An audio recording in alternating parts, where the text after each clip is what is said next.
So when you look at like Peter Lynch saying invest in what you know, you don't necessarily agree or disagree with that statement. You know, I would say that it's a great starting point. Let me digress briefly, because that's the nature of this conversation. So we started to do radio 15 or so years ago. Tom and I were hosting coast to coast national 3-hour Saturdays live AM radio show in like the top stations in a lot of the cities across America. And I got great advice early on about doing radio, because I undergrad at North Carolina, I didn't even show up at the local radio station. I had no experience as a DJ or anything else. But the advice that I remember that I got from, I think it was somebody who was interviewing at our company at the time. I'm not even sure we hired him, but it was great advice in that job interview.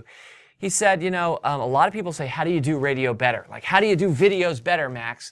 And the answer is not try to do videos better or try to be a radio guy. The answer is lead a more interesting life and then just talk about it.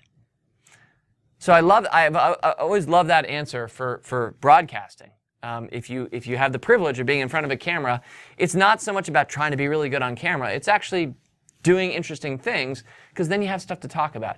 So pulling that right back into our conversation now, I would say that it's not about invest in what you know, if what you know, well, it is about invest in what you know, but you need to grow what you know. Right, invest in what you're interested in, I guess. Sure. And be interested in everything. That's my approach. That's my approach. And the good news is, it's a rapidly expanding tech world, and if you can embrace and awaken your mind to that, I think you'll see stuff that other people don't. The bad news, because in every strength is a weakness, the bad news is that you end up being a mile wide and an inch deep. Right. That's kind of what I am. So actually, if you think back to the first biotech stock that you invested in, without any scientific training, how did you go about learning about the company and trying to understand what they were developing? That's a great question. So I think the first biotech stock I bought was Amgen. And that was, like every stock I picked, right out front of our Motley Fool members. It was back in the late 90s when we had, our portfolio was free on the site. Anybody could come and see the real money we were paying, investing. And Amgen I picked. So how did I pick that, or why did I feel good about that? It was a large cap stock. I think if you're getting your toes wet, shallow end are big companies, big stocks. Right.